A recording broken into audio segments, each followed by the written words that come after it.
rang the doorbell that whispered at 2:03. At 2:03 a.m., the doorbell whispered. It wasn't the usual chime. Our smart doorbell has modes: cheerful for daytime deliveries, stern for late-night drunks mistaking floors. This sound was small, a hush like two fingers laid across a mouth. It woke me in the kind way alarms never do. I lay in the dark and let the apartment tell me what it knew. The hum of the fridge, the timid cough of the radiator, the way streetlight stitches itself into the blinds. Then my phone lit the night. "Motion at your door," it announced, as if the building had cleared its throat. A video thumbnail waited. I could have gone back to sleep and performed ignorance in the morning. Instead, I pressed play and watched a hallway I pay too much rent for become a theater. First, the fisheye wobble of the camera, that familiar bent geometry. Then, a shoulder, a coat, and a color the doorbell flattened into grayscale. Then a hand, gloved, covering the lens with the practiced tenderness of someone comforting a child. A voice, low and careful, close enough to make the speaker sound like they belonged inside my phone. "You still up?" he murmured. "Sticky lock, same as before." The door didn't open in the video. The frame ended at the peephole. My brain, unhelpful, supplied the rest.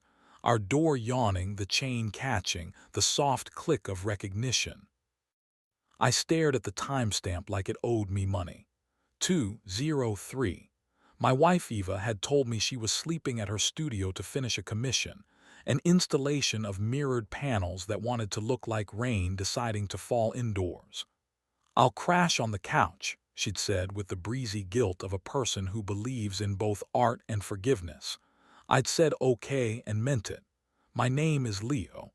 I design sound for theaters. I can tell you what brand of jeans an actor is wearing just by the friction whisper in the wings. A doorbell whisper at 2:03 was not nothing. I didn't wake her. I didn't storm the night like a slogan. I replayed the clip. He never showed his face fully. He knew where the camera was. He knew how to speak at it without being captured by it. I fell back into a sleep that wasn't rest, and in that blur I dreamed of doors that needed passwords made of hands. In the morning, sunlight behaved as if buildings were honest. Eva texted me a photo of coffee from her studio, a smear of charcoal on her thumb. 2 hours of sleep, she wrote, as if exhaustion could be proof. I texted back a heart which felt like handing a cup of water to a house that might already be burning. I worked downtown. I left early and stopped at the hardware store for a reason that sounded like practicality. "Graphite for sticky locks?" I asked. The cashier nodded, as if marriages were one aisle over. At the theater, I watched actors try on regret. The playwright had written a speech about faith and thermostats. My job was to make the air feel like admission. On my break, I scrolled the doorbell history and found earlier motion clips.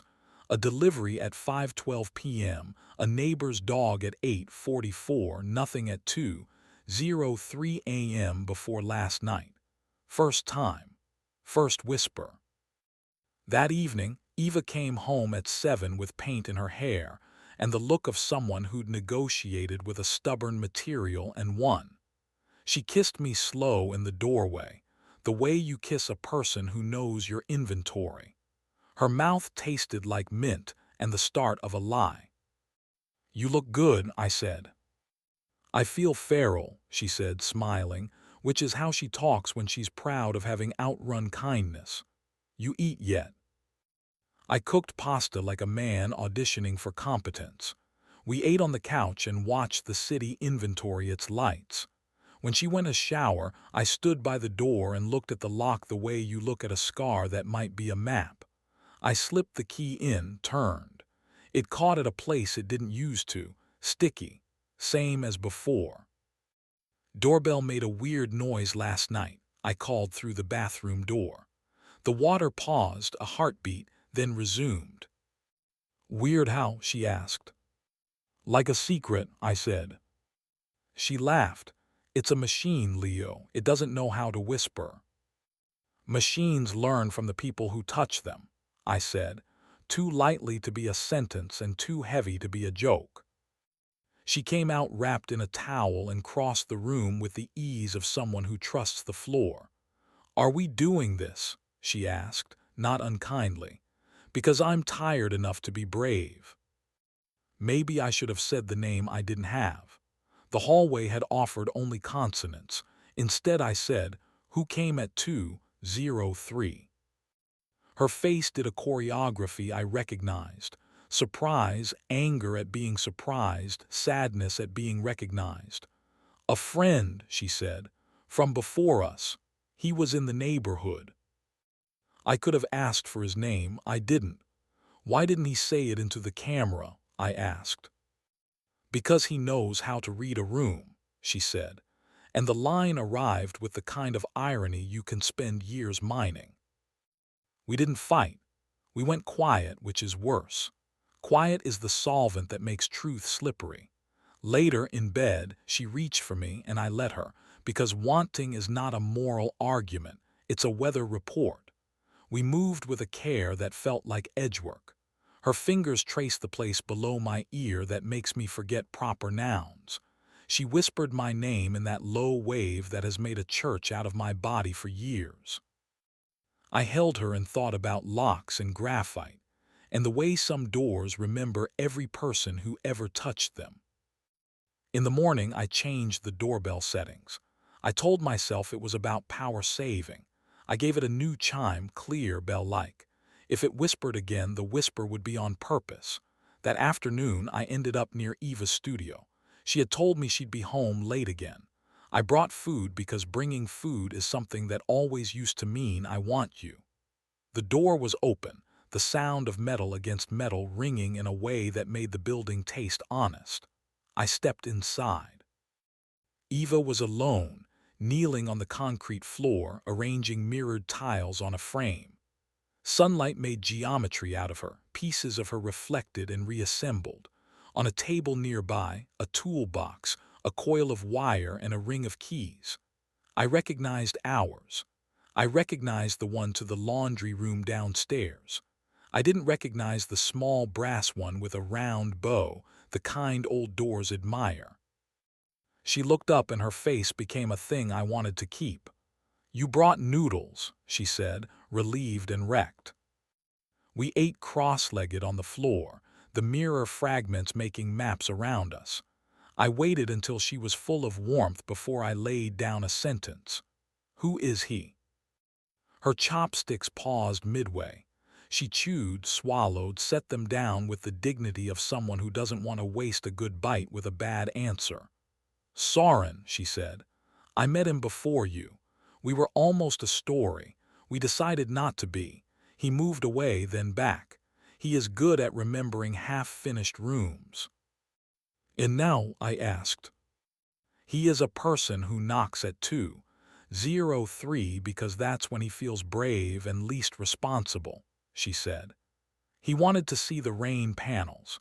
We stood in the hallway and looked at our reflections and pretended we didn't like what we saw." "You didn't open the door," I said, wanting her to give me a version of last night that left our lock out of it. "I didn't," she said. "I wanted to, I didn't, he left." "Sticky lock," I said, "same as before." She smiled at the floor in that way that admits fault without offering it for prosecution. "The door sticks because you haven't fixed it," she said. I reached for her then, not in accusation, but in the old language. She leaned into me and we made the shape we always make when we're still us. Her head under my chin, my hand on the spine where promises are written. He'd arrived, not as a verdict, but as proof of life. We kissed. It wasn't cinematic, it was detailed. She tasted like noodles and apology. I let her slide her hand beneath my shirt and anchor me. My mouth found her shoulder and said, "Yes, still." We didn't go further. We stopped because stopping is sometimes the only way. The next part can mean anything. By evening, we decided to talk again at home. I left the studio thinking conversation might be enough. Then at 1:59 a.m. the doorbell chimed clear bell-like the way I'd set it. My body stood up before I did.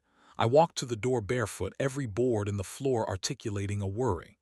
The camera showed the hallway, empty. A pause, a shoulder, a hand covering the lens again, but gentler this time, as if the hand had been instructed to be kind. "Eva," the voice said, "if you're awake." I didn't open the door. I stood behind it, counting my breath as if it were currency. The lock stuck, remembering itself. The hand remained on the lens for 3 breaths, then lifted. Footsteps retreating.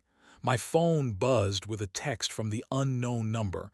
"Don't hate her for wanting weather. S. Weather." I didn't sleep. In the morning I told Eva what I'd heard. She listened with her eyes open. "He's not wrong," she said. "I want weather." "I'm not a thermostat," I said. "I'm a person." "I know," she said. "I'm asking you to be a window." We did a thing only people who want to stay do. We invited the other person inside the difficult metaphor. We named our lack. We said, "I miss lightning." We said, "I miss quiet." We said, "I miss being looked at like I'm a horizon." We said, "I miss the feeling that every time we touch, we're rediscovering the map, not tracing it." That night we tested what we had said in the room where it matters. We kissed slow, not as negotiation but as cartography. Her hands found my shoulders with new intent. I answered with respect and heat. We laughed once in the middle of it because the lamp flickered. I fixed the bulb after, standing there in my shorts, and she watched me with a grin that belonged to before and after both. It wasn't salacious. It was precise. The edge we needed showed up, and we escorted it in like a guest we meant to honor. The next day I changed the lock. New deadbolt, new cylinder, new code for the keypad. Not a fortress, a decision. I texted the unknown number. "No more whispers. If you want to talk, you knock at a human hour and you use your name." I didn't expect a reply. I got one anyway. "Understood. Soren." There's a small mercy in men who sign their names to the messes they make. He came at 6 p.m., the most honest time of day. I opened the door. He stood there, plain without the night to make him dramatic. Dark hair, the kind of careful stubble confidence buys, eyes that did a polite inventory without greedy math. He held nothing in his hands. "I'm Soren," he said, like a man introducing the weather he's brought. "I'm Leo," I said. "We're 2 sentences away from either a decent evening or a bad story. I'd like the first." Eva joined us, her hair damp from a shower, wearing the blue shirt she uses to tell me she's on my side. We stood in the doorway, not inviting him in, not exiling him. He looked at her the way men do when they think honesty is a weapon they can wield elegantly. "I'm sorry for the hour," he said. "I don't sleep at reasonable times." "That's not our problem to solve," she said, kind, not soft. He nodded.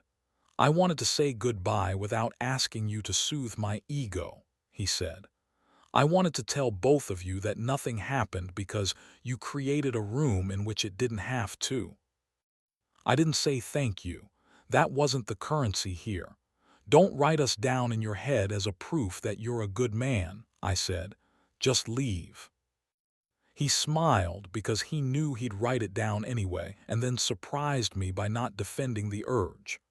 "I'll try," he said. He put his hand out. I shook it because I am not the kind of man who refuses to touch where touch is clean. He held Eva's gaze for a second longer than I liked and then dropped it, which means maybe he can be taught. He left. We closed the door and leaned against it, the way couples do in movies when they want the world to know they're a team. Except we didn't pose. We just breathed. I put my forehead to hers and felt that small head-butt of relief. "What now?" I asked. The question was honest. It had no choreography. "Now we make weather," she said. She took my hand and led me to the kitchen. We washed dishes together, which felt like penance and foreplay and a prayer. We made a list on the back of a takeout menu. Open the window more, knock on doors we own, Say, I want without waiting for an invitation. Schedule desire like we schedule deadlines, not to tame it, but to guarantee it shows up to its own life. A week later, the doorbell whispered again at 2:03 a.m. I sat up laughing in the dark because I recognized the sound. It wasn't the doorbell. It was the radiator. It learned the trick from the city. I reached for Eva and she reached back, and we didn't need to say anything because some nights the weather is precisely what you've been praying for. Sometimes I still scroll the doorbell history, not from fear, but from the habit of attention. I watch couriers and neighbors and the odd stray cat. The lock doesn't stick anymore.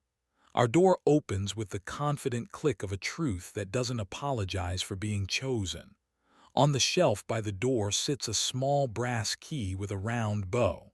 I found it in the pocket of a coat Eva wore last winter. I asked her about it and she said, "It's to the storage closet at the studio," and I believed her. And even if it had once been to something else, it isn't now. We keep it there not as a trophy or a threat, but as a relic of a language we learned to translate. We are not cured. We still want whether we don't deserve. But we have a forecast now, one we write together in pencil. When she leans into me in the doorway, when my hands learn her again with the fluency earned by failure, when the apartment holds our heat like it's a thing it was built to do, I think about 2:03 a.m. and how a whisper can be a warning or a request. We learn to answer it with our names. We learn to open or not open. We learn the sound a door makes when it belongs to you.